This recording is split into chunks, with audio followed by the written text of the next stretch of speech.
केंद्र सरकारने हवाई दलाचा योग्य पद्धतीने वापर केला असता तर आज पाकव्याप्त काश्मीर देखील भारताच्या ताब्यात असता असं परखड मत भारतीय हवाई दलाचे प्रमुख अरूप साहा यांनी मांडलं।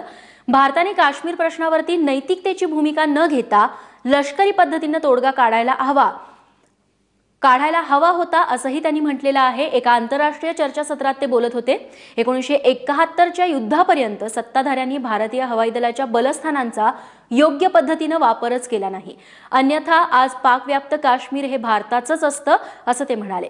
पाकव्याप्त काश्मीर हा आजही आमच्यासाठी घशात अडकलेल्या काट्याप्रमाणे असल्याचं साहा म्हणाले।